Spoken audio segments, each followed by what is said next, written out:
Showtime. You see, all right, nothing my teeth, my pearly yellows. Yeah, looking good, Josh. All right, so I want to share with you. Bank of Canada raises interest rates a full point, claiming excess demand in economy is driving inflation. If that doesn't crack you up, nothing will. Let's see, my man, a conservative treehouse says the Build Back Better and Western Alliance are fully vested in the pretending game. It's just one big insufferable game of pretending, and the citizens of the Western powers, what's up, Mina, are the victims. Stunning yet oddly surprising that the same multinational forces who have created the global inflation crisis as a result of falling the World Economic Forum are now claiming the global economy is too hot. So there's just too much demand out there. So they gotta raise interest rates. So the Bank of Bruce, Marie, let's go. The Bank of Canada surprised on Wednesday with a full percentage point increase to its policy rate, a supersized hike last seen in 1998. We're talking about the Bank of Canada surprising to raise interest rates by full 100 basis points. Crazy. The central bank raises policy to 2.5% from 1.5, which is what, 80% increase. With the economy clearly in excess demand, inflation high and broadening, and more businesses and consumers expecting high inflation, we're going to front load the path to higher interest rates. It's crazy, man. I was just reading. Where the hell was I reading? Hey, Linda. Someone was saying today, Dana. Hey, I was just talking about you today, Dana. So I was talking to, hey, just real quick, a fun story. So Dana lives up in Maine with his better half and the cutest little dog you've ever seen. But anyway, and so Chloe and I went up to Portland, Maine to go check out universities up north in Boston. We went to UMass Boston, University of Maine, University of New Hampshire, University of Vermont, a couple of places. Anyway, so Dana, his brother, has his boat in Casco Bay. And Dana pulls up with this fancy schmancy. Was Alexis, Dana? I was like, dude, you don't listen to my channel much, apparently, because he pulls up this fancy schmancy Lexus. Like, what the hell? It was all pimped out, man. It was a freaking beautiful car. I said, would you stop with this? For heaven's sake, Finnegan. I was like, what are you doing, man? He's like, oh, no, I drove to Arkansas or someplace. I got this for like a freaking song. It was like a 2009 with like 5 miles on it. I mean, it was. I was like, what? All the amenities. This is 2009. I couldn't believe it. This what the car was or something. 2000. Would you stop, big guy? No. I'm not good. It was just kind of funny because I was talking to a guy today, and he drives a 2003 Lexus, some kind of car, and he's got like, I don't know, 50,000 miles on or something like that. And I just laugh. So anyway, Dan, I shared your story with the story of your car with that guy because I was like, I can't believe you listen to my channel and you're driving this. Anyway, long story short. So Marie says, check it out. I guess inflation is different for different people depending on where you're on the debt scale. I have friends and have mortgage payments and paying for. Marie, inflation is different for different people depending on where you are in terms of what is it that you need. My dogs today have, I think I must have fed them cocaine instead of regular food because they are hyper as can be. Crazy. Anyway, so here's the issue. Oh, it's so frustrating to me. I don't know why it bothers me so much. It does. Because I know why it bothers me. Because I'm sick of people just saying you can't retire. You can't do this. You can't. I'm just sick of it. I'm sick of it. Everyone's like, you can't retire. You can't do this. You can't do that. And I'm just, because why? Well, because the markets, the CAPE ratios, because of Trump or Sniffy Joe, because of inflation, because of low interest rates, because of all the wonderful things she does, because of healthcare. But the thing that really got my ire about inflation was having somewhat of a debate with this guy who's kind of well known in my business, and some of y'all would have heard him. I'm not going to mention him. And I said, why would you use inflation, CPI, for client spending patterns? I mean, first, there's no evidence of that. All the evidence is the other way. The evidence is just abound in the other direction about people as they get older, they spend less. It's not really just not the best. Just, I mean, again, for the millionth time this Sunday, I just invite you to read The Essential Retirement Guide from a man, Vetizier. What's that guy's name? I don't even know how to pronounce it. I'm sitting there thinking, I just, there's no evidence that people spend adjusted for inflation as they get older. There is not. So I said, let me see your evidence. He goes, my evidence is the gas prices and the go in the grocery store.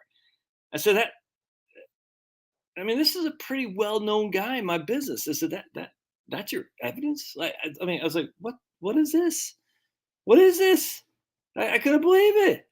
I said, so you're going to use the current price of gas and going to the grocery store to extrapolate inflation for a 30-year retirement?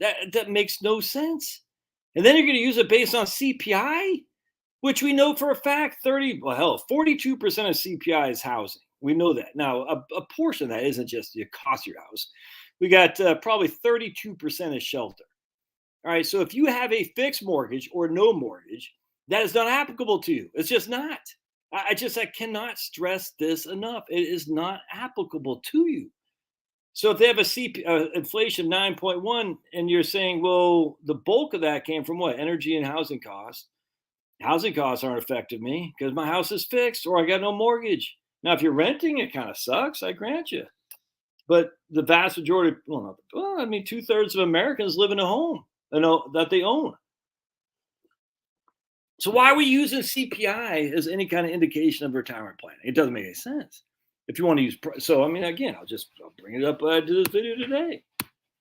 If you want to, you can come up with your own inflation, and I'll just show you. Again, we're going to go back. Here's from the BLS, the Bureau of Labor Statistics, right here. And we'll go back to 1947 and 1949 inflation. And we're looking at historical relative importance. Food, 41%. Food ain't 41% now. Food is 13%. But back then, food was highly expensive, which kind of made sense. Why? Because it costs a hell of a lot more to create the food.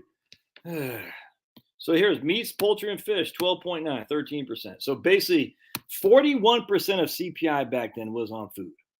All right, and we keep going down. We're going to show you what else. Come down here. Housing, 25%. All right, so 25% of CPI was on housing. 40% was on food. So between housing and food, that's 2/3 of inflation right there alone. All right, let's keep going down. And we're going to see apparel, 12.6. Well, apparel right now is only 2% is on apparel. 12.6. Again, because the cost of things were so much more expensive back then. But that was inflation back then. According to CPI, how much of that affects you? Well, if you're, I don't know. When this is just me. When I was growing up, I had school clothes. We only got two new clothes a year for school clothes. That's it. And you always wear your Sunday school best to go to school the first couple of weeks, and you definitely didn't play them because it's expensive for clothes. Textiles are expensive. Now they come down because of internationalization and global free trade, which is painful, I grant you. But this is where we're living at. Food has got a hell of a lot cheaper because of fertilizer. Wonder what could be causing the price of food to go up. Sending $50 billion to Ukraine. Housing. Well, housing is still 25%. Now it's 32% for shelter. And you can see right here. But even, all right. So then we're going to look at transportation, 7%. Transportation now is twice that. What if, going back to Dana, he doesn't need a new car. Going back to the people I just talked to today, they don't need a new car. So why would this be? That doesn't make sense. You literally don't use transportation as part of your day-to-day inflation-adjusted spending. You don't. It doesn't make sense. And let me just point out why I don't like housing too, by the way. Housing is an asset. I don't understand. Wait, stop screen. It's on the balance. So you take your balance sheet. So you got a couple of things when you're doing finances, basic finance. You got your balance sheet, right? Here you got assets. Here you got liabilities. All right, so here's your balance sheet. Assets on the left, liabilities on the right. Your house is on the assets, and your house debt is on the liabilities. All right, so here, your assets of the house, your liabilities are on the left of the mortgage. All right, so that is how it works on a balance sheet. Your house is not on the income statement. The income statement is your cash flow. Income, outflow. So what does inflation address? It addresses the income statement, essentially. How much does it cost for you? How much more does it cost this month than last month? That's an income statement thing. It's not a balance sheet thing. It doesn't make any sense. Well, you can say, but Josh, your debt is on the income statement. But oh my goodness, that is not what the inflation does. The inflation takes your freaking house, your asset, and they throw it in essentially the income statement, which doesn't make any sense. They don't take your liability and they throw it in there. They take your debt. I mean, your asset. Why? Why would they do that? And the same thing with a car. And they'll say, well, because Josh, in the future, you got to pay more for a house. Well, no crap, Sherlock. But guess what? My asset is also growing at a similar rate too. But it doesn't affect my cash flow on things I'm buying on a regular basis. It doesn't make sense. Transportation. If you take a bus, I get you. The cost of gasoline, I get it. That is an income thing. But transportation as a whole, let me just go back. I'm just going to tell you. I don't know. This is from 1946. Actually, you guys can, let me just make sure you guys can see this.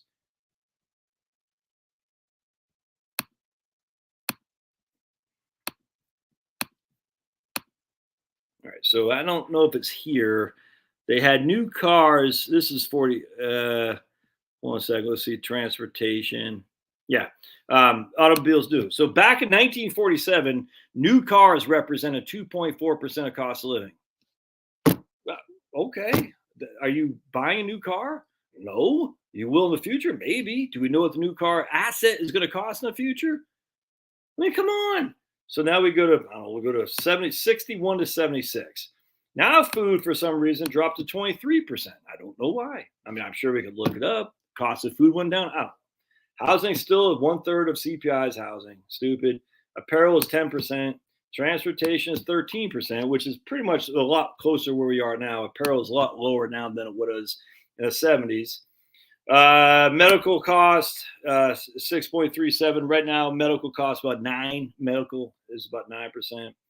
I think they got individual items here. This is in 1961 and 1976. All right, yeah. Here's shelter. There's housing, of which shelter is 21%. Again, rent, so 25%. That makes sense. Mortgage interest. Why would mortgage interest be subject to CPI? Huh? I mean, I get why it would be, but why would you say that has any effect on you? It doesn't make sense.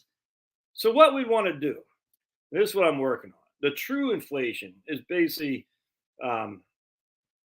let's go back right here. So your true inflation is the increase in food. I grant you that. But if you take your budget and you're spending $50,000 a year just for simplicity, you okay? Knucklehead. You know, I'm just literally saying $50,000 a year is expenditures, of which 10,000 is for food. All right. So then we take the cost of your food items, flour, rice, all that stuff. We roll it into one thing. What is the increase in that? It goes from 10,000 to 12,000. I'm just using that for an example. That's a 20% increase in inflation. All right. That would be 20% in 1 year. Oh my goodness. But then we have to look back what it was 5 years ago, 10 years ago. What is the cost? If you're just solely relying on CPI, it's okay. It's nonsensical. And I don't know what the costs are in terms of off the top of my head. But I do know, you know what went up the most? Energy, 100%. And so now we can easily see what our energy inflation is. How do we do that? You just look at your bills. Look at your electric bill. Look at your gas bill. And I just did a video on this earlier. My electric bill has gone up a tiny amount in terms of kilowatt hours. It went up a little bit of franchise fee, but my kilowatt hours is literally the exact same. How much I pay for a kilowatt hour of consumed. You look at your gas bill, seasonally adjusted because gas in the summertime is less than gas in the wintertime in terms of expense. Electricity in the summertime is more expensive than electricity in the wintertime. You say, okay, what's what that is? And you say, okay, so of my expenditures, how much do I spend on gas, utilities, water, sewer, trash, and all that? How much do I spend on repairing my car? Now you're not gonna have to do all that. I mean, it's a pain in the ass. Or you just say, I don't think these inflation numbers are right, so I'm not going to use those. I'm going to look. We can look at historical food prices. Let's do that now. I'll just go back. Hold on a second, and we will say if you want to do this, and it makes sense to me, man. All right. So we're going to go over here. Oh, you guys are so doggone cute. You know I love you forever. But what am I so afraid of? All right, let's go at all items. I want to go. Can we just do food here? No, let's just look at bread. Everyone's, bread and guns and butter, whatever it is. 2.96% per year, going back to 1997. And going back from 2000, let's see, you can see a big year this year, 6.67. And that's in 2022. That's annualized, by the way. 2% in 2021, 3, 2, less than 1, negative, 1. I mean, so you can see the bulk of that was this. We don't know if it's going to come back or not, but I got no qualm. Let's see, fresh fruits goes back to 1997. It's increased 1947, 3.9% per year. But in the modern era, we're just going to do 2000 for simplicity. So it gives 22 years of time frame, and it's gone up by 2% a year. The price of fresh fruits. So if you want to use that, by all means, do so. I don't care what you do. I mean, you can say, look at it's gone 7.95, Josh. And this is annualized, by the way. And last year's 5.44. The 2 years previous went down. I just don't understand why people would say, oh, but the inflation rate's 30%. Where is that? The shadow stats guy? What the hell is that? And the way you can figure that out is just quickly look at your newspapers.com subscription, see what a price of fruit was, see what a gallon of or a pound of beef was, see what a couple quarts of blueberry was, in any time frame, which is what I'm doing. I'm doing it for you in my book. I mean, literally, I will do that for you. So buy my book because that's what my research is going to be. It says, all right, a pound of blueberries in 1900 was this, 1910 was that, blah, blah, blah, blah, blah. We see that because we can see on newspapers.com what they were selling it for. We know for a fact. Let me just show you again because it's fun. Actually, let me just see if we can find just foodstuffs as a whole in here. Oh, I just saw food. I saw it right there. Come back, baby. Right there. So food as a whole. Now, again, would this be 3.17 since 1913? Remember Malthus and Paul Ehrlich, we're all going to die of starvation. And yet 3.17. Let's go back to the 2000. We'll just say here. And it's gone up by 2.63% a year. I mean, that's not... Okay, so it's gone up here this 1 year. I wonder why that could be. Oh, maybe because fertilizer. Why? Because we can get $50 billion to Ukraine. And I got a guy on here, ticks me off. He's all like, yeah, man, the price of food's going way high. This is the biggest guy who's all freaking gung-ho on funding Ukraine. I say, you can't have it both ways. Two things are mutually exclusive. You can't gripe about inflation and turn around griping about saying we got to support Ukraine. You can't have it both ways. You can't do that. I won't have it. But, he wants to get Biden because Biden, got to get Biden. Got to talk about the Fed. Got to get Biden and the Fed. Nothing to do with Ukraine. Nothing to do with the Green New Deal, of course. But it's Biden. I mean, it is Biden. But it's hell, this happened a hell of a lot earlier before Biden, man. The war in freaking Ukraine is another part of it. Yeah. But no, let's just blame Biden. Let's just blame the Fed. Instead of blaming the real problem, which is a globalist elite with a Green New Deal. All right. But let's keep bombing Russia. Makes sense. Because we got to fight that Putin over there before he comes over here. Clown show. All right, so let me just go back here. See what we got. Oh, I was reading. All right, this is pretty interesting. This is from 1937. Hold on a second. I'll show you what I'm looking at.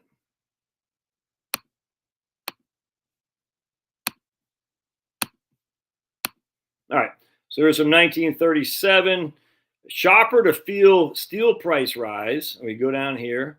One economist felt the inflationary lift of the steel price would communicate itself to non-related items. He predicted it would push the cost of living still higher.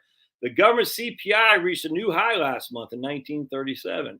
How does steel affect CPI? Oh, how does fertilizer affect CPI? Well, again, CPI is silly in of itself, but back then they weren't using housing; they were using all food.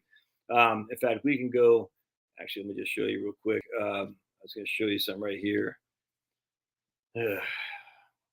Chairman Irving Olds of U.S. Steel's board of directors said the new price rise does not allow for higher wages of coal miners. Of course not. I can't give those coal miners more. If those prices were figured in, it would increase steel production costs another $1.50 a ton. Can't be paying the guys who are doing the work for it. No, because that increased the price of steel. But anyway, let me just show you something else here. I was going to show you. Where did I want to show you? So let's go back to the history of blank right here. There we go, right here. So we're going to chronology of the CPI. All right. The original CPI began publication of separate indices for 32 cities in 1919. Developed weights reflecting the relative importance of goods and services purchased by consumers from a study that the BLS conducted from 1917 and 1919. I'm trying to work on finding that study, actually. Collected prices for major groups: food, clothing, rent, fuels, house furnishings, and miscellaneous. So again, we throw that one out. Food is big, 100%, but food is relative to what you consume. Clothing, kind of big. As you retire, not so much. I have the same freaking wardrobes I had for a long time. Big one right there, fuels. And house furnishings in some regard. Limited pricing to items selected in advance to represent the categories. Began regular publication of a national index in 1921 based on an index of unweighted average of city indices. Anyway, so let's keep going. 1940 CPI revision. Use weights based on a 1934-36 study of consumer expenditures. Interesting. Collected prices of the 34 largest cities, implemented a weighted average. During World War II, discontinued the price of unavailable items such as new cars or household appliances because you couldn't get them. What do you think the inflation rate was for products you could not get? Yeah, through the roof. Increased the weight of other items, including automobile repair and public transportation. Adjusted weights in 7 cities. Adjusted weights based on the 1950 census. Adjusted rent index to remove new unit bias caused by rent control. Added new items to the list of covered items, include frozen foods and television. There's all kinds of stuff, man, here. Let's see. Improvements made in 1964 and 78. Made quality adjustments for new vehicles at model changeover. Improved treatment of seasonal items. Added 1978, added a new CPI index for the CPI-U, which covers 93% of all Americans. Renamed the older CPI to CPI-W. Renamed the older CPI to the CPI-W, which only covers 23% of Americans. Interesting. So then if we go, we look at my man Daniel Kulibert's thing here on 55e.co. Right here. You make me feel like romancing. And we go to inflation. So all this was based on kind of pulling stuff out of your butt, dude. And if anything, it was based on CPI-W, which covers 23% of the population, not CPI-U, which covers 93%. So are these numbers right? Who knows? Who knows? So what we're gonna use these numbers to extrapolate as a forward projection on inflation, knowing full well the evidence on inflation is that you aren't going to increase your spending. Most likely in a retirement, your spending actually goes downward. But you're not going to retire because you're worried about the cost of food this one year, this anomaly of a year going way through the roof. When we see actually we had a lot of deflationary components over the last couple of years of food. Because, but look, man, this is what happens with Sri Lanka. You start doing this organic crap, it's going to be more and more expensive for food, 100%. But hey, let's focus on the Fed. Let's do like Canada did, where they raised 100 basis points.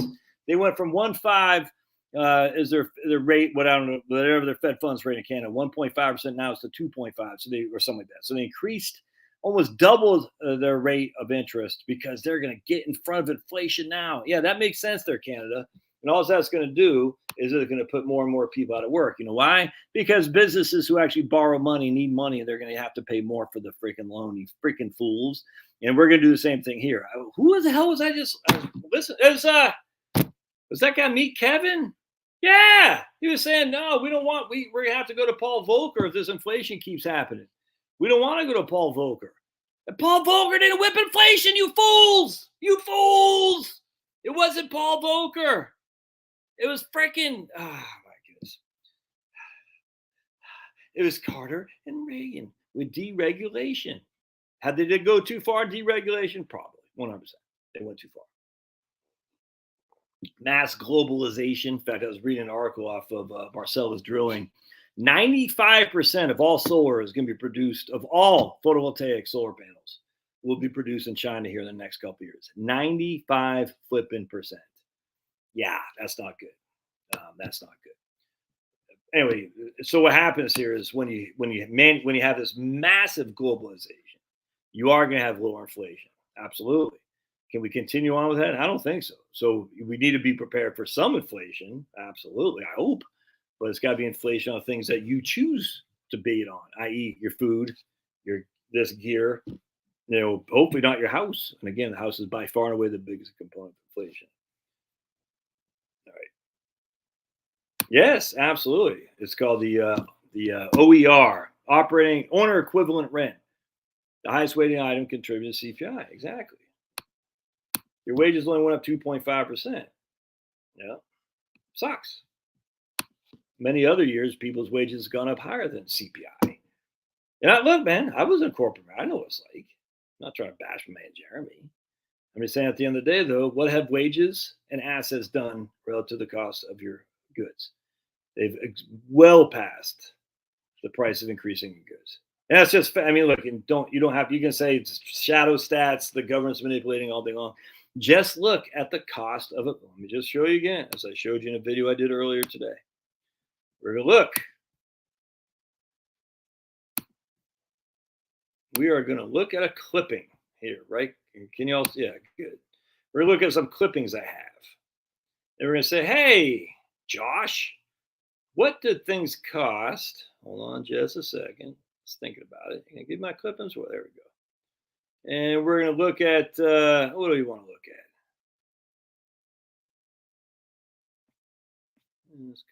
Let's just go right here. 1973, the Charlotte Observer. I think I did a video on this. And you can see butter. Well, let's just see if I can't make this so you can see it better. Looks like y'all can see that. There we go. Let's make this bigger. All right. So you can see apple pies, 22-ounce pack of 45 cents. We got there we go. Sweet, I can't get out. We got right here. This is a 1973 in Charlotte. Sweet cream, quarter pound print, 1 pound package. You can see all that. Watermelons, all right there. Blueberries, 59 cents a pound. 59 cents a pound of blueberries. That's 3 years. I was 3 years old, and that was in June, by the way. We got instant coffee. Well, who wants instant coffee? So here we go. 6 32-ounce bottles for $1.15 of Pepsi, but I don't even want to look at that. But I'm mostly looking at meat. So here we go. Ground round. We got, I think I saw some ground chuck right there. $1.09. $1.09 a pound. That's a 1973. 3 pounds or more in a package. I just got at Kroger at $3.50. $3.50 a pound. Sirloin tip steak, $1.59 a pound. 12-ounce package of Looks like a Frank and tastes like a Frank. That sounds pretty scary to me. I don't want to look like a Frank. I want it to be a Frank. A 5-pound bag of flour, 57 cents. All right, so let's look at some more. That was in 1973. Taking it back in time. Remember that song by Back to the Future? One of the best movies ever, as a matter of fact. Let's see what this is. 1947. Let's see what these guys are talking about. I think I did this in the video earlier today. Yeah, but we're going to bring it back up. We'll go back in time. All right, there we go. Let's get rid of that. Let's make this bigger. This is in Burlington, Vermont. All right, let's see what kind of beef stew. Solid meat cut up, 39 cents a pound. Steak, 69 cents a pound. Prime rib roast, 49 cents a pound. Beef right there, lamb fours. Do we have any ground chuck? I can't see it. Chickens, 5-pound average, native fresh dressed roasting chickens, 55 cents. Anyway, the point being is the difference between then and now is a lot of people go, hey, everybody made Jeremy, give me $1.99. Look at my man. Income tax, my greatest hiding tax. But the problem is back now is that a lot of people didn't have the money or the job. They didn't have the liquidity. A lot of people were literally living day to day. Now we're not. And the wages have certainly gone up more than the rate of inflation. Absolutely. If you're looking at real inflation. All right. So let's see what we got here. And I know, I think, was it Devin Carroll saying something like that? He didn't think that was going to happen. So I think they use inflation for Social Security for June, July, and August, if memory serves. Or is it July, August, September? I can't remember. But this is good. For Social Security, it's good, man. I'll take it.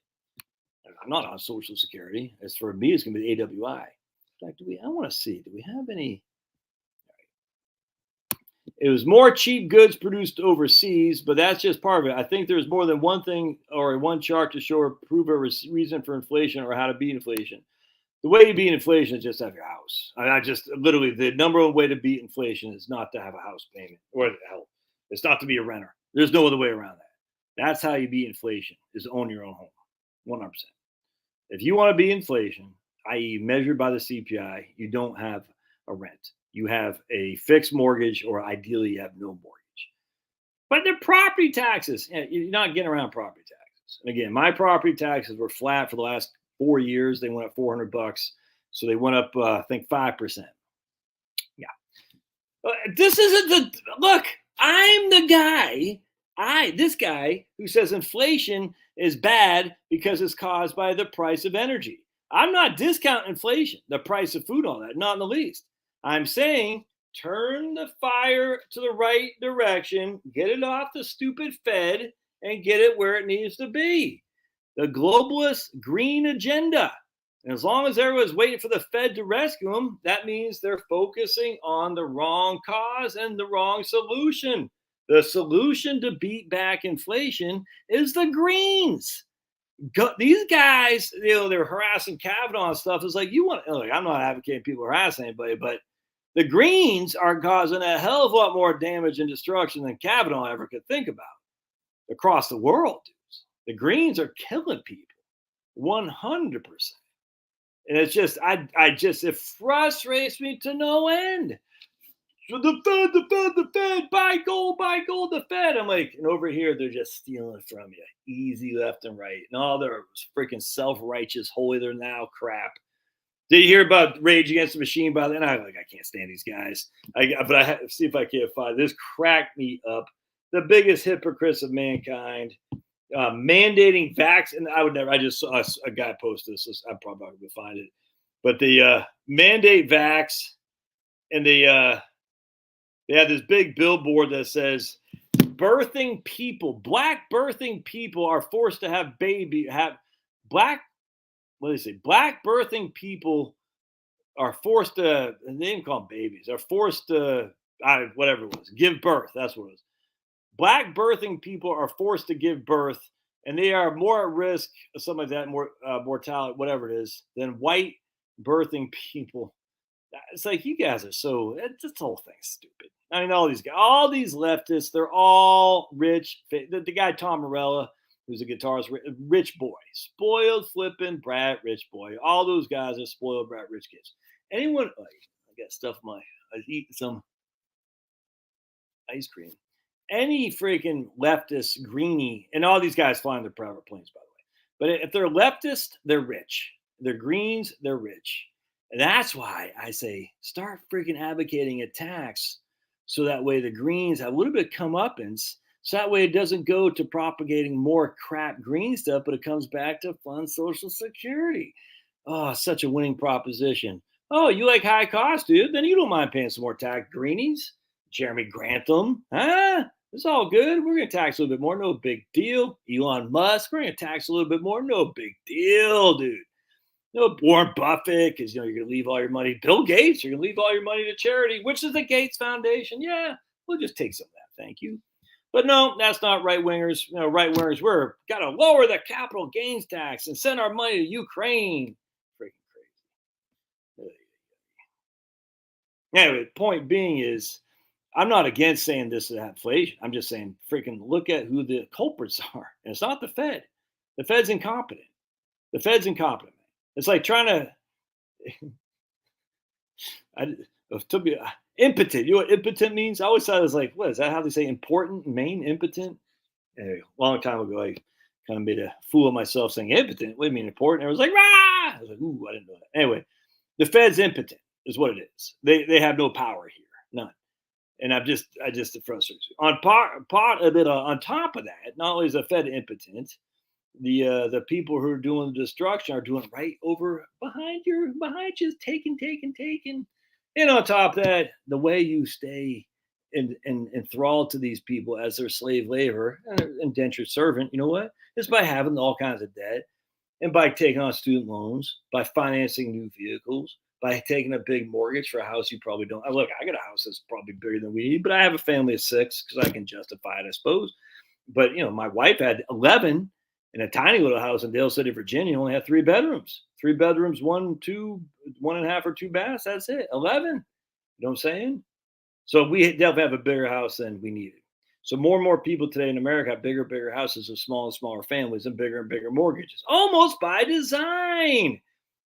Wasn't it likely that wasn't it ironic? Isn't it ironic? That's almost by design that they increased the mortgages. Oh, that's what it was. It's George Bush. So when Bush took over, and I'm not sure if George H.W. Bush said this or who is his OMB guy, director?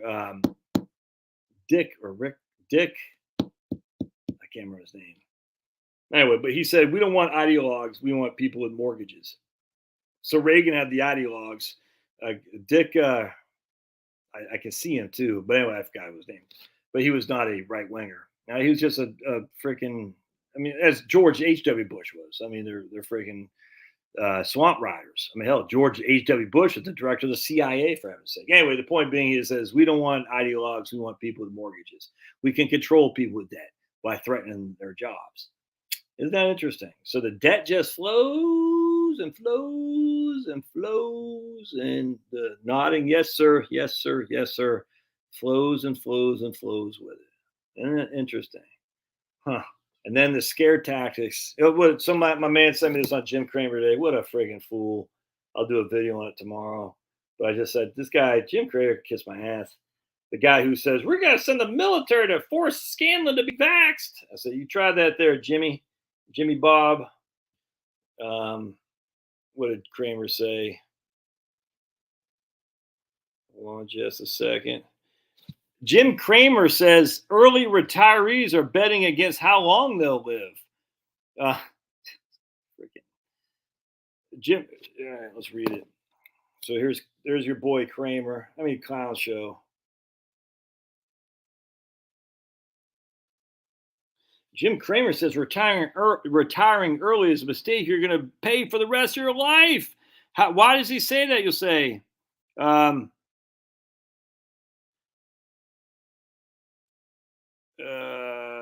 You might end up owning a nice home that you can't afford. You want to travel more than you originally planned, or develop a medical issue not covered by health insurance. I love when they throw the medical stuff. Although Social Security and Medicare will provide some financial help in retirement, those programs won't necessarily cover all your unexpected medical debt. If you have it, which can sometimes cost tens of thousands of dollars, you might get hit by lightning. You might fall off the freaking off a ladder. Oh my goodness. The bottom line is you'll never truly know how much you need, especially if you plan to be retired for around 30 years.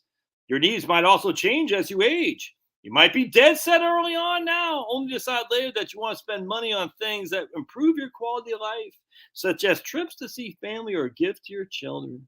By retiring too soon, you might not have the flexibility to increase withdrawals from your retirement funds later.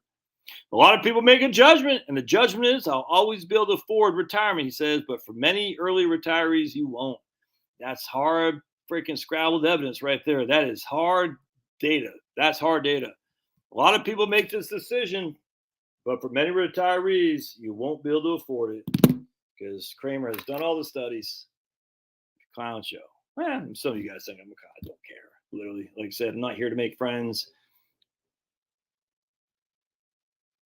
I'm here because my man this morning was telling me, he goes, do you ever sleep because you do so many videos? I said, you don't understand. I got 28 years of, 23 years of, 28. 98 is when I started. So 98 to 22 is whatever, 25 years minus 5. So 20 years I've been in financial business. And 20 years I had to zip my lips. I said, I got things to say for the next 10 years. I've been thinking twice about it because I couldn't say it before. Why? Dick Darman. That's it right there, Ray. Dick Darman. Right under. Nah, I don't know. He was under Bush. Look him up, Dick Darman. I think it's OMB. It was what Stockman was to Reagan, was what Dick Darman was to George H.W. Bush. The Stockman OMB, David Stockman, I think he was. Anyway, point being was I got lots of stuff to say. This is cathartic to me. And it just says, Jeremy, use that money to freaking put in your gas tank, brother. I appreciate it, but you got to look, dude. Take care of yourself first and foremost. Don't be giving me money if you're freaking having a hard time making ends meet. And I'm not saying Jeremy is. I'm just saying he's a young guy. He's not making a huge amount of money. He's got to drive in the state of Maine to work back and forth. Don't be giving me money. Anyway, what was I saying? Yeah, I forgot. All right, so let's see what we got on here. Problem is a lot of people's wages aren't keeping up with inflation. Is that true? Is that true? Do we know this, or are we just stating something without actually doing the diligence to see? Are we falling in to the fear mongering? Because as I just talked about, if you take out housing, inflation's a whole different ballpark, isn't it? And Jeremy again says his wages only went up 2.5. Well, that's his last year. Did they go up more than that before? What was inflation before? Is housing part of the inflation they're using? Yes. Let's see. Yeah, silver looks pretty good to me. I was talking about this guy today. He says, do you ever sleep? I got a lot of stuff to say about stuff, how to keep my mouth shut for. No, I'm just trying to open a different perspective. And the funny thing was this guy who was kind of, getting in on it with me. He's like, oh, so I said, look, I studied my whole career on this in terms of finding out what people's costs of living was as they retire. He goes, oh, you studied your whole career? Show me your research. Like, I'm just a schmuck. I said, okay, happy to. By all means, read it. Read all my books. You got paid for them.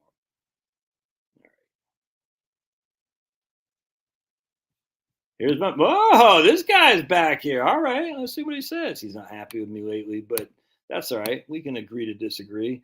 Inflation affects your shelter costs while you're renting and when you buy a house, but otherwise inflation does not affect you. Well, of course inflation affects you. I mean, the cost of food is absolutely affect. The cost of utility absolutely affects you 100%. So I'm not saying inflation does not affect you. It certainly does. It just affects you in a different way. And if you look at your expenditures, and I mean, I'll just give an example for your old buddy Josh. All right, so we got $50,000, and we'll just say I got a $2,000 a month mortgage. I literally just use that for example. $24,000 is my cost of housing. All right, 24,000 bucks. $50,000 my income. That leaves me 26,000 and other things. Literally, just hear me out for just a second. I'm just trying to show you something. By far and away, most people's biggest expense is their mortgage, which is why CPI uses housing as such a big number in CPI. All right, but my mortgage is $24,000. Will continue to be $24,000.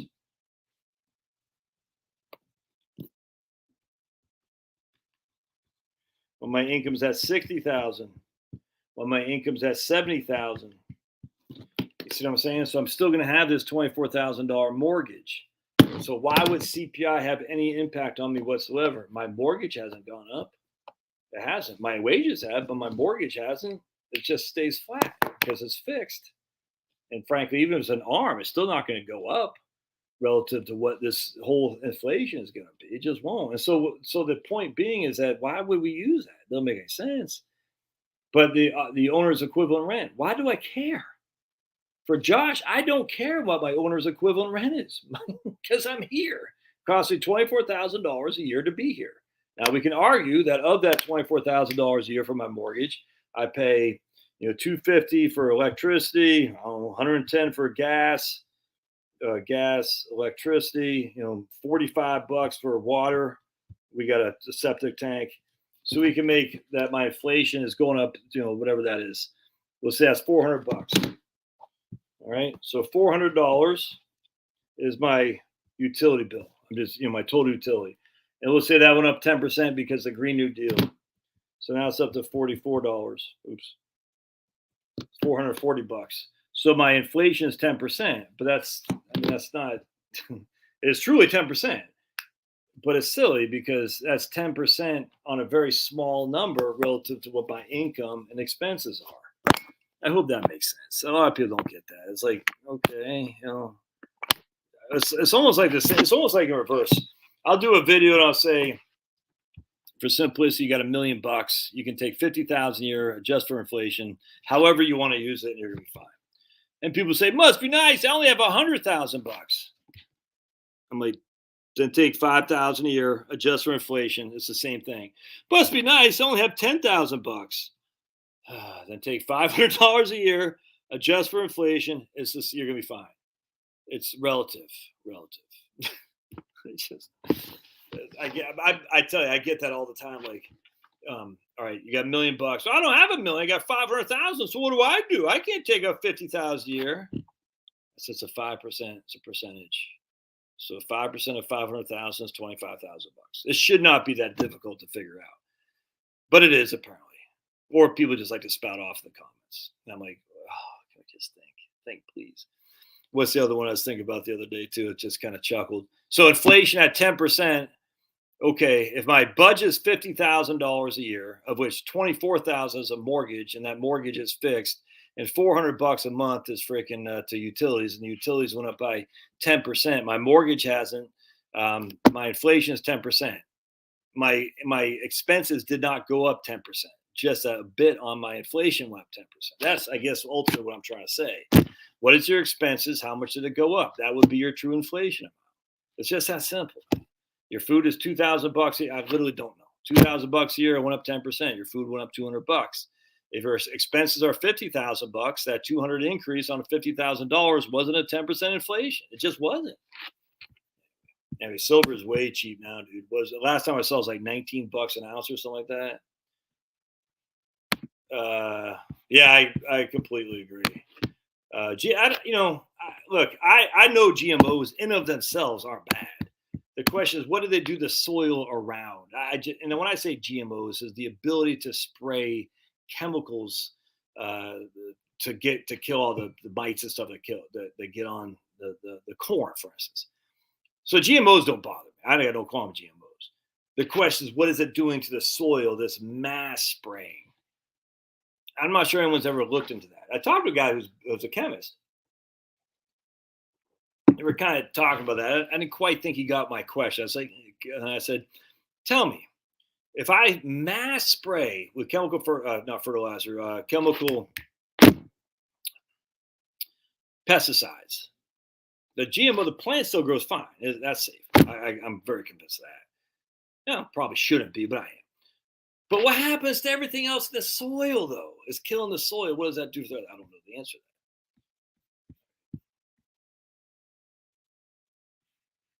that. At what percentage of rates will the markets totally collapse? So that's a good question, Chicken. So here's what my concern is that because everyone's waiting on the Fed to do something, me, Kevin's like, Paul Volcker, we don't want another Paul Volcker. Canada just raised 100 basis points. It's just, oh, by the way, why do you think, I want to show you something else too. Just let me go off on another tangent, shall we? Because I want to go USD versus, all right, I want to go off, I figured that might happen. Let's take a look here. Hold on just a second, amigos. I got a problem, please.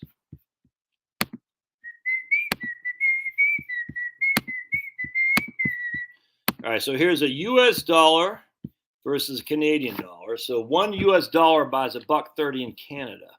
So if I'm Canada and I'm like, man, my dollar is collapsing, Canada says that's great for exports, but it's not good for people buying our bonds and stuff. And people can buy our real estate for cheap. We're going to get all these people from China and the United States coming in. Not that anyone wants to live in a tyrannical country anymore. But what do? I raise my interest rates. Why? Because that increases the demand for my dollars, because people can now invest in Canadian bonds. They can invest, which will essentially make it worth more for them to invest because they raise the interest rates, and that increases the dollar. So you can see right there that the Canadian dollar is off. Was this over the course of a year? 30 from 120. Not that much. Oh, that's not bad. Let's go to 5 years. There we go.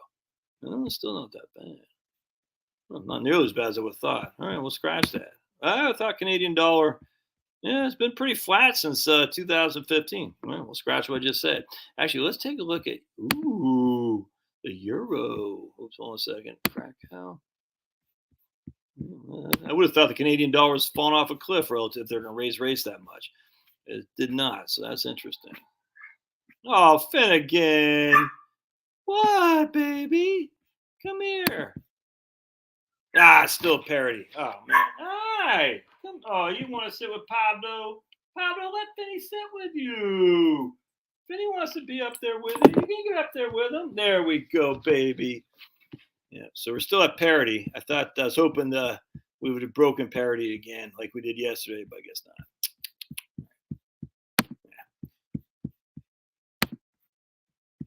Anyway, so they're going to lower rates simply because of the market, the economy is I don't want to say tailspin, but we're definitely recessionary for sure. And so they're going to lower rates. And the whole point about them raising rates wasn't to kill inflation. I don't think the Fed's that dumb. Who knows? But I think they want more dry powder to basically say, hey, now we can lower rates to fight the recession that we caused, just like Paul Volcker. Here's my man Tom. He gas up about once a month. Used to gas up weekly to go to work. I don't. Oh, right. Oh, yeah, exactly. This is what Jeremy was saying earlier, and I think he deleted the comment.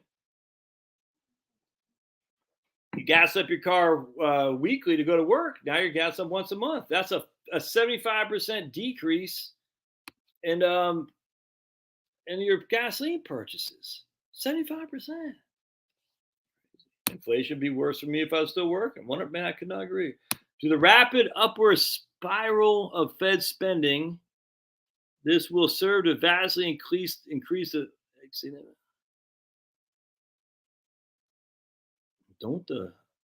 Doesn't. All right, so here we go. All right, this bores me, frankly. The vast increase of federal spending, is that what is causing inflation? I'm going to get bored talking about this all the time, but I'm going to do it again. I give the old college try. Is a vast increase in federal spending what causing inflation? Let's just look at my man said today. We're going to look at, hold on a second, portfolio right here. We're going to look at what causes inflation. And everyone thinks is money spending. So how does the Fed print money? Anyone want to know? You want to know what they do? They buy bonds. All right. It's all fake. It's nothing back in this. It's all fake. So they buy bonds. What do they use to actually buy bonds? Cash. So they take from a bank bonds, which they created out of nothing, literally out of nothing, and they give the bank cash. What does a bank do with it? Well, we have reserve requirements, so the Fed can lower the reserve requirements if they want to spruce up the economy. Right? They can lower interest rates and they can buy bonds. It's three basic things. Lower reserve requirements, so the bank has to keep 10% of its assets in little cash, vaults essentially. They can lower that to 5%. Right? So that means the bank could lend more. Lend more. They could lower the interest rates. Banks could lend more because people are more inclined to borrow when interest rates are lower, right? Yeah, okay. Or they could buy more bonds. More bonds does what? Puts more money in the bank, gives the banks more liquidity. So all three of these things increase liquidity or increase cheap money, I should say. Okay. And cheap money means what? Lending is easier, cheaper. Means there's more monetary turnover, more velocity. Josh goes to borrow to buy a car. That money I use to buy a car goes into the car loan dealer. Car loan dealer has money to pay his employees, to pay his to buy new products and services and all that. The velocity of money changes hands just because the Fed created money out of nothing. That's what the economics textbooks would tell you. I'm going to ask you, what's the problem with that scenario? Hey, thanks, Rex. For treats for Finney and Pablo, thanks, Rex. Now that's inflation. Pablo and Finney getting $5 treats. Damn. All right, so what's wrong with that scenario? The Fed is buying bonds. They could send money to the banks. They can lower reserve requirements, the amount of money that the banks have to keep on in their vaults, essentially. And they can lower interest rates. There's something missing in all this because that assumes then cheap money will lead to a stimulated economy, higher velocity of money, higher turnover, and more economic demand, economic activity. There's something hugely missing in all this. Anyone wants to take a guess? Because this is where it all falls apart. And no one seems to have grasped this except a couple of people.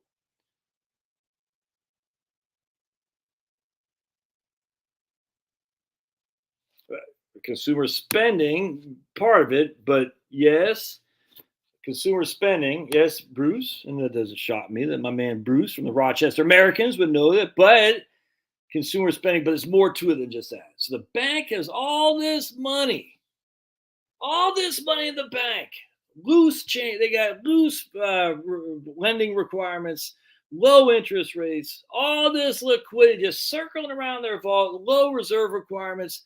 Man, they get all this money.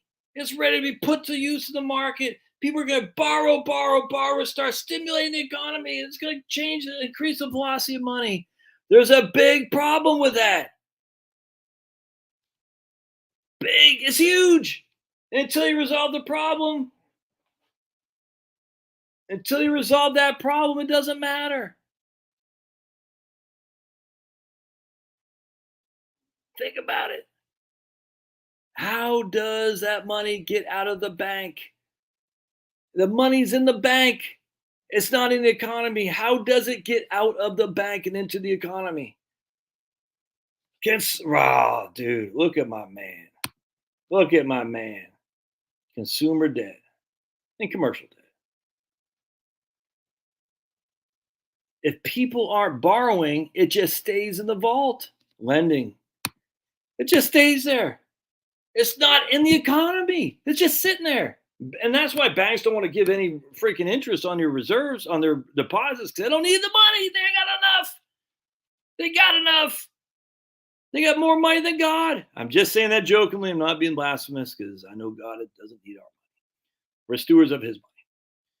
Anyway, the point being is if it's just sitting there, not getting into the economy, then what happens? What happens? Well, we're going to look as always. And we're going to say all the low interest rates, all the low reserve requirements, all the money that the Fed is putting into the banks, it just sits there and sits there and sits there and wallows and says, somebody use me and buy, spend something, please. Somebody do something. And what we see is the crash of the velocity of money because people aren't borrowing. If we look at Richard Kuh's book, The Holy Grail, and again, one of you guys told me about this book. I cannot stress to you the impact this has had on my life. Japan's recession, balance sheet recession. I cannot tell you the impact. And the irony of it all is that's also Japan had mark-to-market accounting too, which I should stump. I'm not getting that here today, but I was stunned by what happened because I always thought cheap money, loose requirements, and lots of cash, high velocity, high economic turnover, high stimulus, high economic activity, and thus inflation. Not if it just sits in the bank. It's not. And this is what happens as people get older. They don't borrow as much. On top of that, as people, the younger people coming up, they already borrowed a lot because student loans. They don't have the money to borrow that much more. You see what I'm saying? So they're like, we can just barely squeak by on a mortgage, but we can't squeak by on a mortgage and that and that and that and that because they're already maxed out all these guys because stupid student loans. That's why debt is inherently deflationary. Debt is deflationary because people say, I can't borrow more. I got to pay off this debt. And we got all these old people who are, the baby boomers who say, why would I want to borrow? I don't need anything. I'm good. I'm good to go. Oh, you're not off your rocker. No, you're not, Chris. My man, Conservative Treehouse, talks about that all the time. He goes, I guarantee there will not be a recession because he says they're going to cook the books. In fact, he talks about the ports in Los Angeles, the Los Angeles Port Authority, how they're deliberately keeping boats at bay. I can't remember what it was. I said, man, he said, trust me, they're not going to show negative growth. They're not. I completely agree. No, I got t-shirts, man. This is my blue t-shirt right here, Rex. Credence got me. Love me some Credence. Yes, ma'am. Need to put up that chart that shows the impact of monetary policy on the economy. Not sure what you're talking about. Well, I'm not sure what you're referring to, Ray. People that can't pay their bills are already in a recession. What I'm saying, I can agree. Hey, look at Kim. My house on Mona Lisa is packed by movers today. Awesome. That's fantastic, Kim. Good job. Oh, wait a second. Oh, Freddie Fender. Thinking of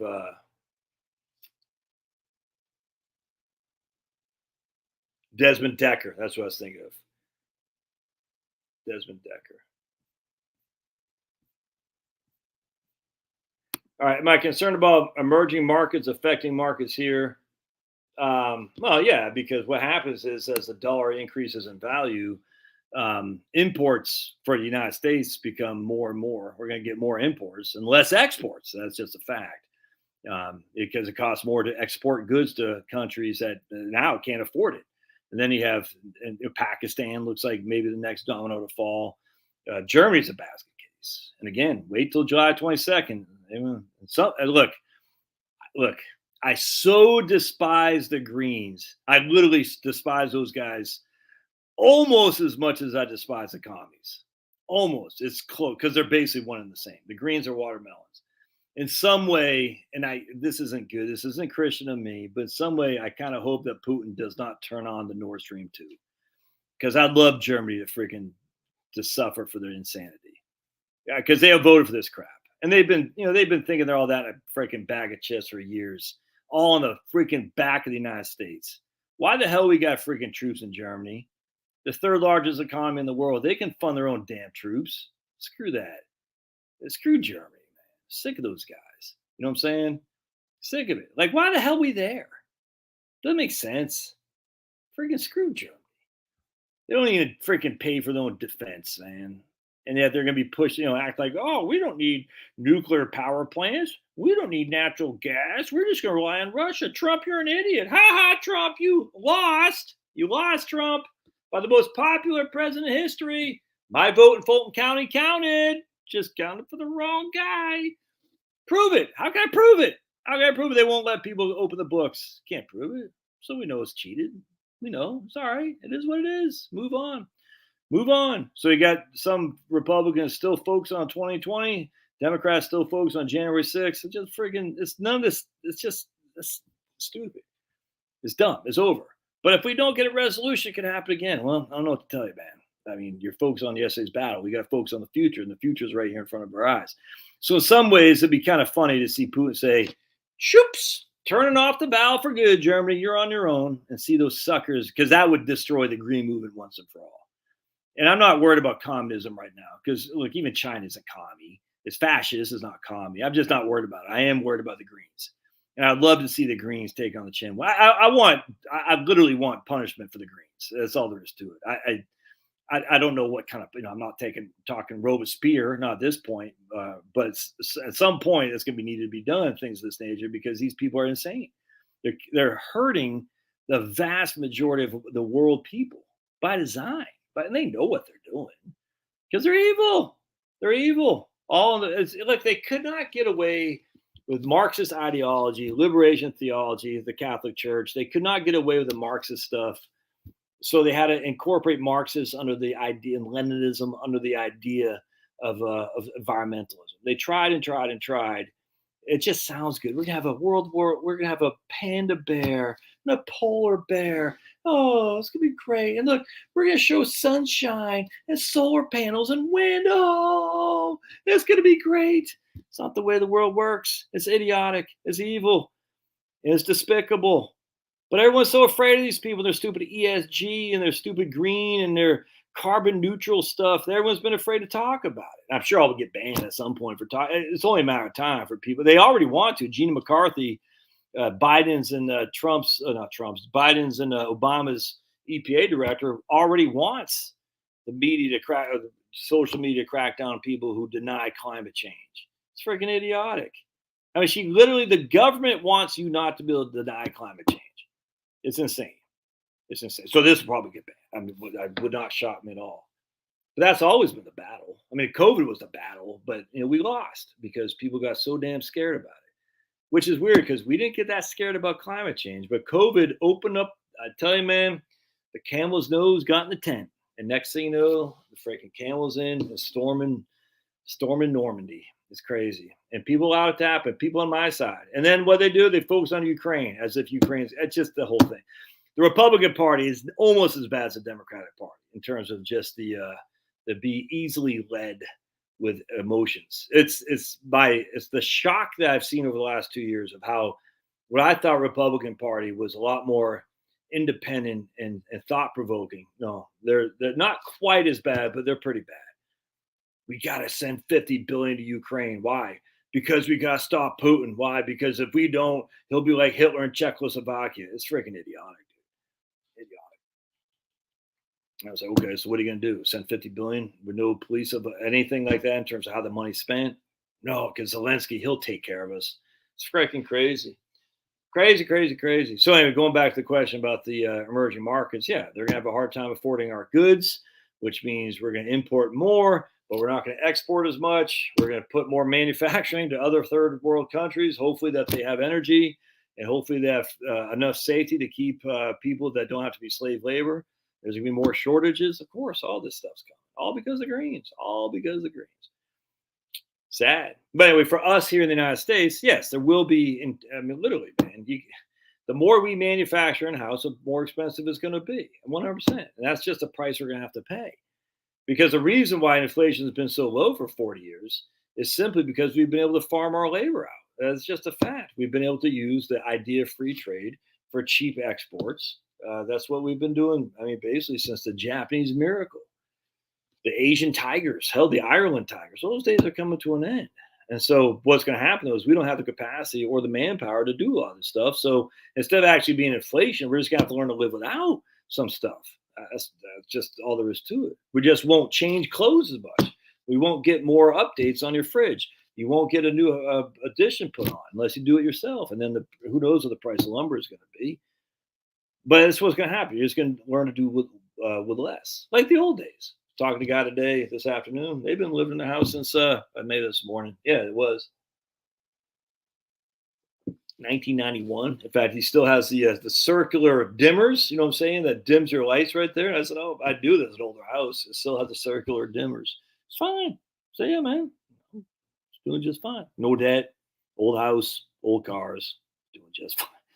It's just same old story. So I'm not concerned. I know. See this? I guess I don't know. Maybe I have a sneaky suspicion. A lot of people on here are pretty. Well, no, Tim. They try to stop him. No, they try to stop Putin when it was the cool thing to try to stop Putin.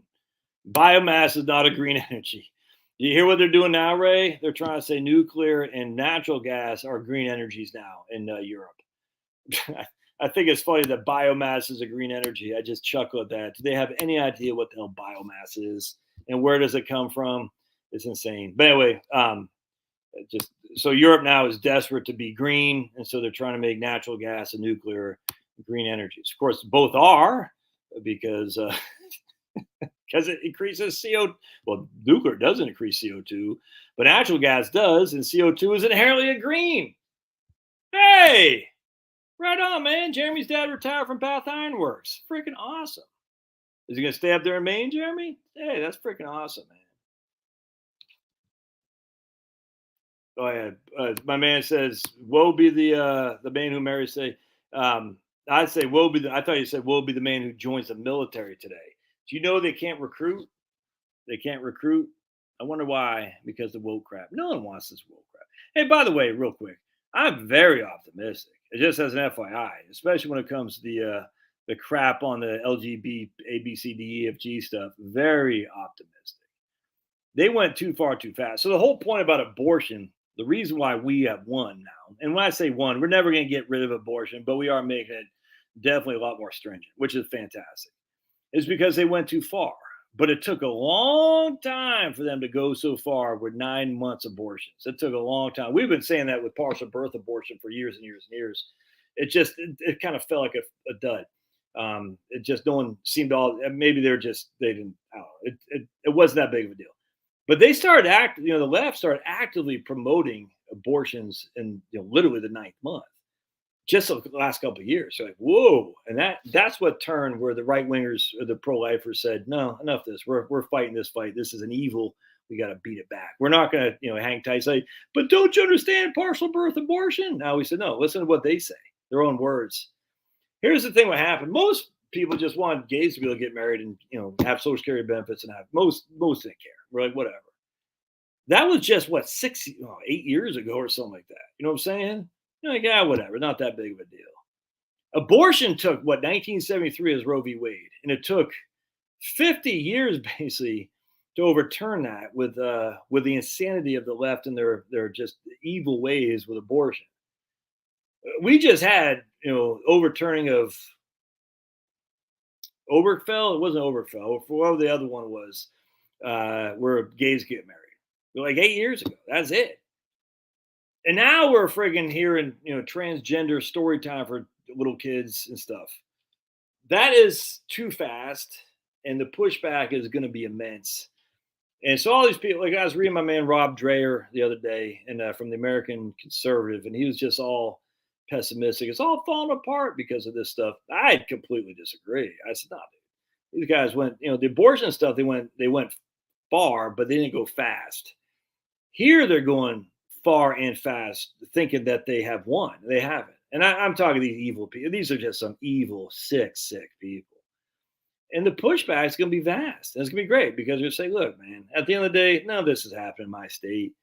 We're not having abortion in my state. We're not having this crap in my state. Get the hell out of here. And it's going to be good. And again, going back to Rage Against the Machine, a black birthing person. We used to call them moms, a black woman who has a baby. We used to call them moms. Crazy. And it's going to turn off a lot of women too, which is good. About damn time. Because we've been saying women, these people don't like you. These people are anti-women. Our side is more opening and welcoming. Anyway, anytime they go so fast like that, the pushback is growing. Yeah, you can see it. And I'm not even sure at the ballot box it's going to matter a huge amount of the presidential side. At the state side, it's going to be overwhelming. Just because people don't want this crap. They're like, look, I just want people to be able to get along, get married. I don't care about that. But this other stuff where you're preaching to my kid about what I read someplace now, some schools are 25% of the kids are trans.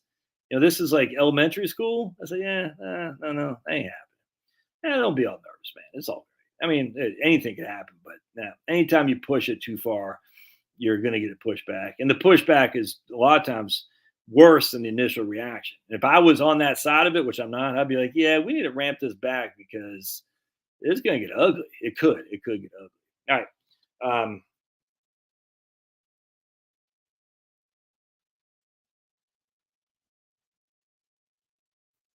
Military is deciding to use a new system that can check every new military applicant passed all medical.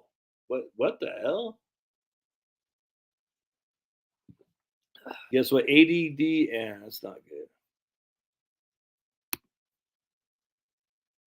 And Canada too. No, I don't. No, this is America. Look. I mean, look.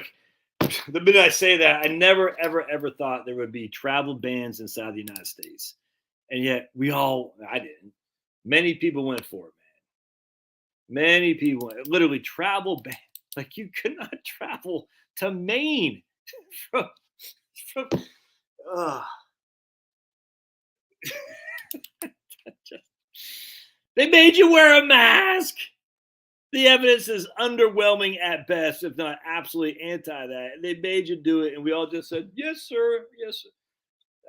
The fear, I still can't get over it, man. And as you look around now, and you're like, "What the hell was that?" I don't know, but I never thought we'd have the day where cops were arresting a woman for allowing her son or her daughter to play with another kid outside without a mask on.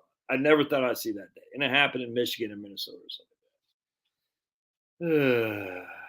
Don't ever go into the military. No way. So Pete, I don't expect that, but I tell you, man, the problem is that because the Republicans want so badly for Trump to win, they went along with it. This is why in some ways you almost don't want a Republican as president. Like you do ultimately, I get it, but because the Republicans are just so desperate, like we can't rock the boat. So whatever the media says, we're gonna go just to get them off our back. I'm like, the media never gets off your back. They're always gonna say Trump put kids in cages, and you're like, but Obama did. They don't care. There's no. They're evil. You're never gonna get on the good side of the media. So stop trying. Just stop it because you're never gonna do it. So they might overlook you for your COVID Nazi stance this time, but they're still going to come at you for kids in cages. They're still going to come at you for you name what.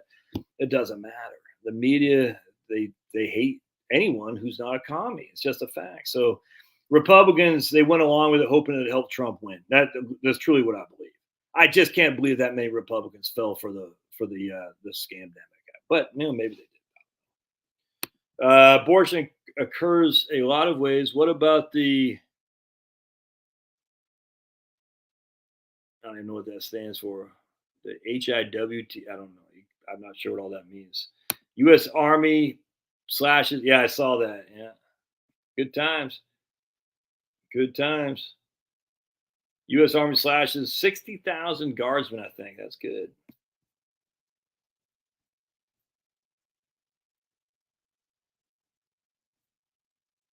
All right. Sounds like another regulation bit. Yeah. Make them compete in boot camp. Joe was recruiting for 8 years. That's funny. My wife's sister's husband was a sergeant major in the Marine Corps, and he came up. He did a lot. He did a lot of recruiting in his like E7, E8 times, and woo, man, I tell you, that's for the Marine Corps.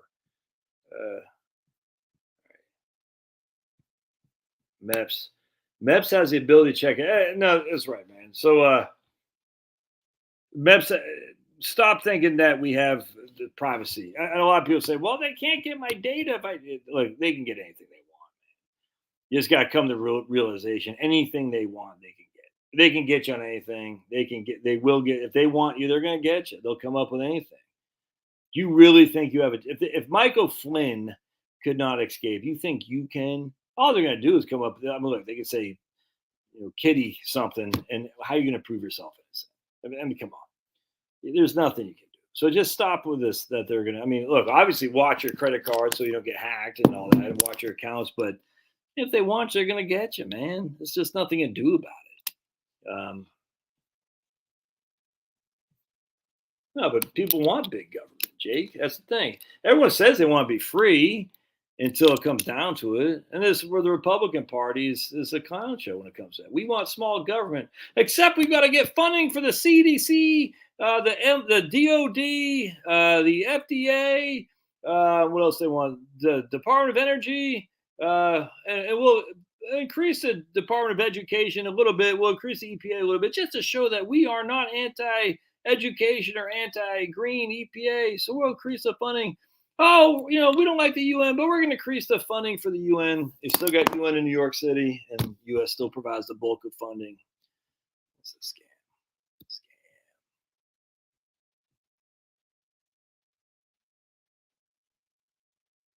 Kim says, come on, Josh, you got to have one of those words where we drop the bomb, wipe everybody out a little at a time, slow. I'm not sure what you're saying sometimes. I don't get what you're confusing me. We need wars so we have more oil, we can make more money.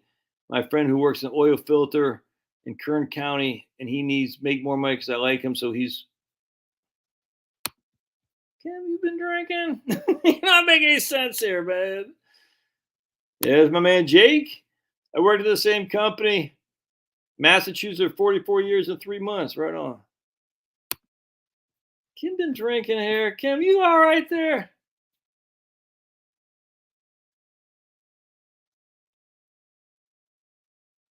I can't think Kim's. Oh my goodness. That is funny. All right, let's see what we got. Oh, it's almost 10 o'clock. My wife was at UGA tonight with my daughter going their orientation. Uh-oh. Retiring is a matter of probabilities from variables one is manipulating. Retired 2 times. Yeah, exactly. Let Greenie sit in the dark, in no time they'll be running, begging the man, burning carbon with light. I cannot agree more, man. Yeah, no one. Kim says no one promised tomorrow because type in TO for tomorrow is 50% less efficient than type the number 2 for Kim. I'm just goofing on you, Kim. I just no one's promised tomorrow. You should all retire yesterday. Why wait? It's how much you spend. Wait, 100%, man.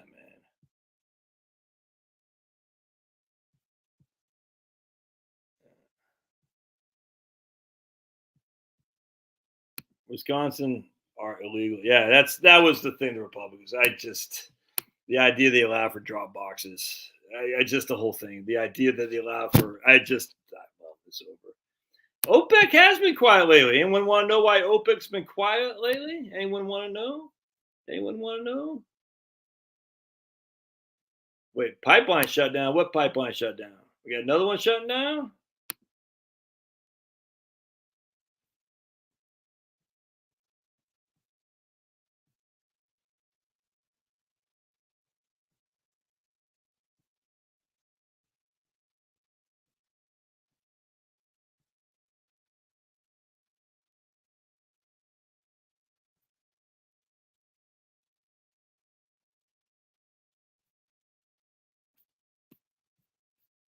What's it? Well, now I forgot what I said here. What did we just? Let's just talk about. Uh,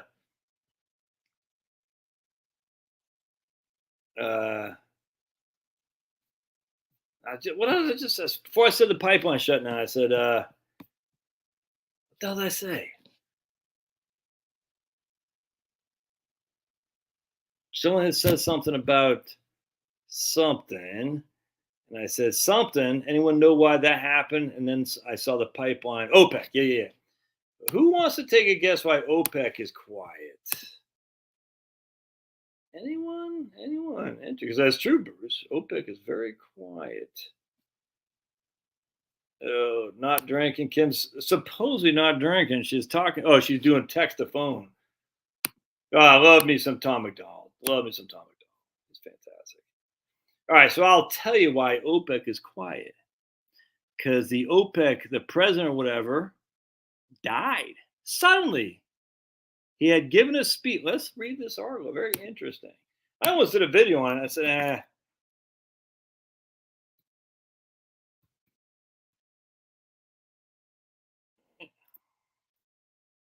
OPEC's president died. Very interesting. He gave a speech, and 5 hours later, he was dead. Dead, I tell you.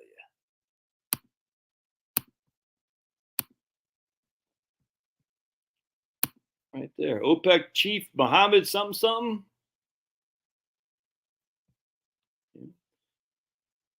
He had been the head of the oil cartel for 6 years. His term was scheduled. He was all of 63. A citizen of Nigeria. Anyway, so he was literally giving a speech, and then the next, like 5 minutes later, 5 hours later, he just died. Interesting. So now you know who's in charge of OPEC? Venezuela. How awesome is that? Venezuela's in charge of OPEC. Oh, that's freaking fantastic.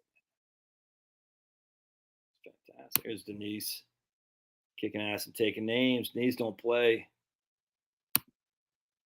All right, good, Kim. If I'm hurting your feelings, man, jeez Louise and blue cheese. I'm glad. I know you said I'm not. I'm glad because you're tough. You're tough. Maybe he visited an island. Hillary. He didn't. Hillary took him out. Maybe I don't know. So I want to show you guys something here, and we'll get on out of here tonight. We're gonna. I wanted to point out something on.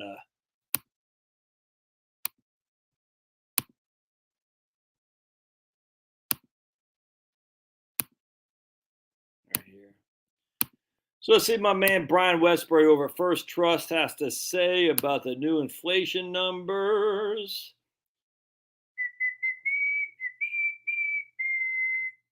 Right there.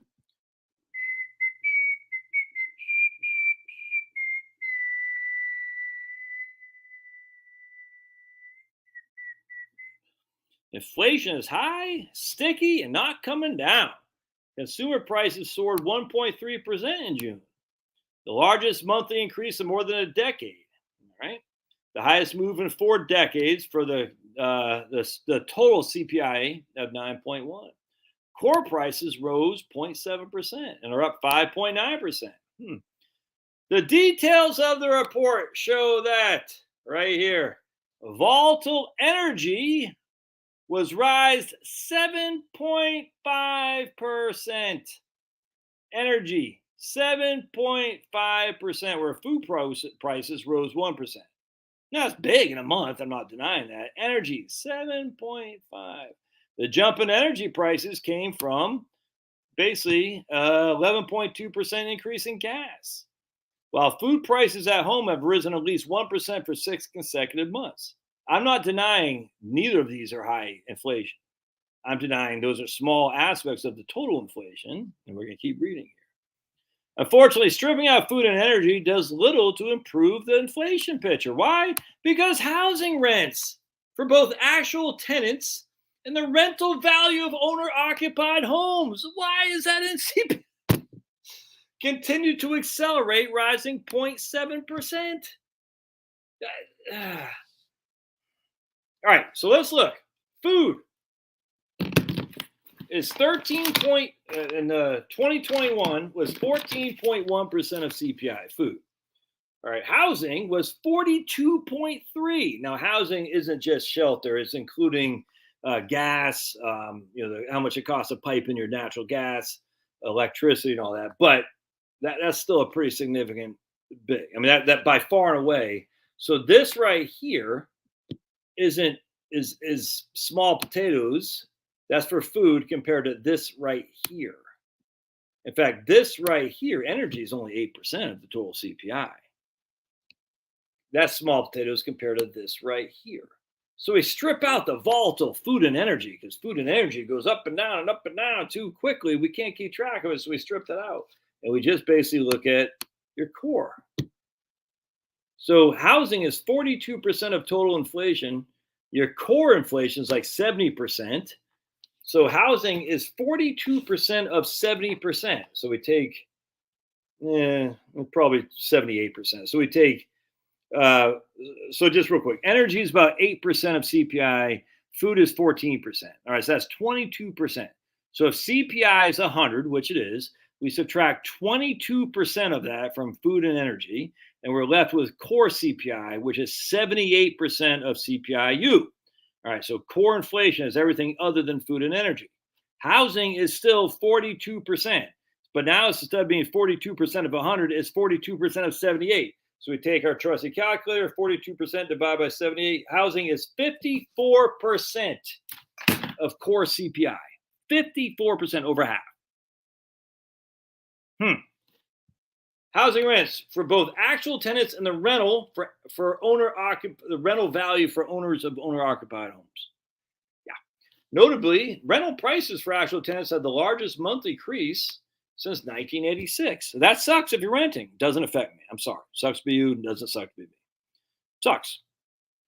Rents, and I don't want to hear, don't you have any sympathy? Yeah, I do and I don't. I tell you, man, having seen what happened in 2008, all the renters say, that's why I don't rent. I noticed I didn't get put out. Ha, ha, ha, ha, ha, ha. Yeah, I've seen it. Rents have been a key driver for inflation in the next 2 years because they make up more than 30% of the overall CPI. As we just talked about, housing's 42%, shelter's 32%. Yeah, good times, man, good times. And still have a long way to go to catch up to home prices, which skyrocketed during COVID. But core inflation doesn't stop there. Nearly every category had higher prices. Apparel, medical care services. Some analysts may point out that the 12-month increase for core prices has moderated lately, but look for it to rebound the months ahead as third quarter inflation softened temporarily in 2021. Meaning readings in the realm of the 0.6% average seen year to date would push core inflation near 7% on a 12-month basis as soon as September. All right, how did we get here? This is where I just chuckle. By forcing an economy to shut down while simultaneously injecting an unprecedented amount of money in the system. And the money, where did it go in the system? Brian Westbury, it stayed in the bank vault. That's why there's no velocity money. The money didn't cause the inflation. The M2 money supply is up 41% since February 2020. Inflation has been and is always a monetary phenomenon. Oh, that drives me up the wall. To get inflation back down to 2%, the Fed needs to focus less on hiking interest rates and more on getting the growth of money supply under control, which is. So now the money supply is back down to the previous, what it was pre-COVID, which is a 6% annual growth. Negative net of inflation, we're actually having less money supply. The point is, it's not the money supply. The money supply just sits at the vault. It doesn't get an economy. The velocity of money is low, as low as it's ever been, just sits there. Lowering interest rates doesn't do anything. And how you increase the money supply is you buy the bonds. So now you can let the bonds go off and just mature. You take back the cash. You release the bank's vaults that are freaking exploding. Or you actually go back and purposely sell back the bonds. You're selling the bonds back to the bank, the bonds you created. You're taking the cash out. You're taking liquidity. It doesn't matter. The liquidity's not there to begin with. And you think, well, the banks are going to compete on interest rates. Well, yeah, if there are borrowers, there's just not that many borrowers. Now we're seeing housing contracts collapse all over the place. Crazy. So Denise says, hey, Josh, number one graduated. What is her degree? She's computer science. She graduated from Georgia Tech in computer science, on high honors, and she's going to grad school actually in computer science. There you go, James. There you go, right on, James. So look, I don't have all the answers. I'm just saying the typical monetarist, which is Brian Westbury, and monetarism is Milton Friedman, following the Chicago school. Low interest rates equals high growth equals low unemployment equals high inflation, and the cycle continues. And it's the Phillips curve. High inflation, we We have low interest rates leads to low unemployment, leads to high inflation. High inflation is beaten back by high interest rates. The whole thing's so freaking stupid, man. It's snake oil stuff. And that's not saying these people who follow that are stupid. No, don't put that word in my mouth. I'm just saying it's dumb. There's so much evidence that this does not work like that. Now, are there examples of absolutely, but the correlation does not equal causation because the correlation is weak at best anyway. The point being is you have all this money again for the 20,000th time just floating around, not in the economy, in the bank vaults. And the bank vaults say, we want to lend it, we want to lend it, we want to lend it. And the lenders are saying, I'm not borrowing. I'm getting out of debt because I saw what happened in 2008 and I'm not going back through that. Or I'm already debt heavy because of student loans and mortgage and the cars. Now, gender studies, dude, with especially in transgender discrimination, especially black transgender discrimination, because that's a big deal. Because there's jobs abundant for that. When they got those pipe fitters and the linemen, they got to find out, did you get a degree in a transgender identification? Because if you didn't, we probably can't use you to repair our down power lines. I'm not saying Milton Friedman. I like Milton Friedman. I got a signed copy of Milton Friedman back there.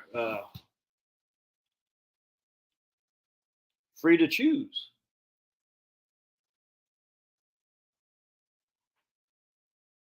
Back there someplace.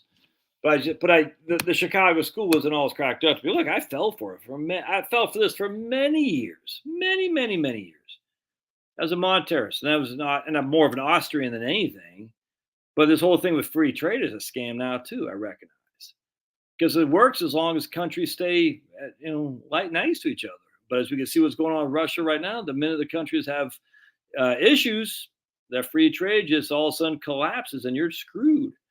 And China now runs 95% of all solar manufacturing. Well, if you want solar, you're going to kneel down to China. It's just, you can't do it. Yeah. I got to go myself too, man. So I appreciate y'all being here. And God bless. Jake, how dare you? How dare you?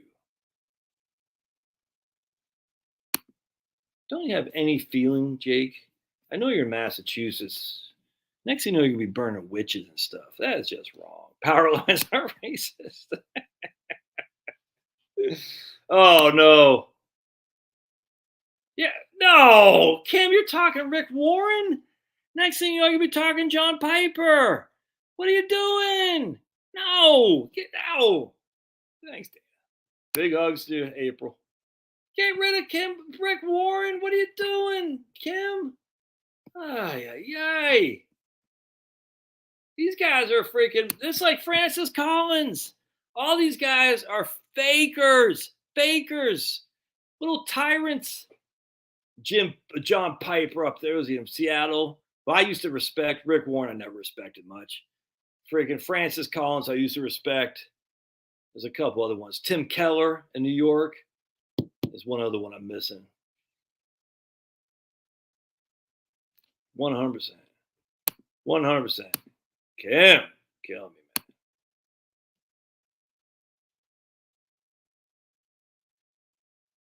man. Look at Kim, man. She said you guys are a bunch of sissies. Do you have jobs? Go to the morning because she doesn't. That's awesome. Was Sniffy Joe sniffing today? Was he, Alan? Who was he sniffing? Was it a dude? He did the purpose-driven life, and it was a snake oil guy. So Obama was, for some reason, Rick Warren was doing something with Obama, and people were like, "Look, it's great." And yeah, what you drinking tonight, Kim? Oh my goodness, that's what I said too. That's what I said too today. So I said Kim is she's fired up, man. Anyway, just not the guy you want pastoring your church. A fake guy, just fake. I can get out of here, man. We'll see you guys. Peace be out. God bless.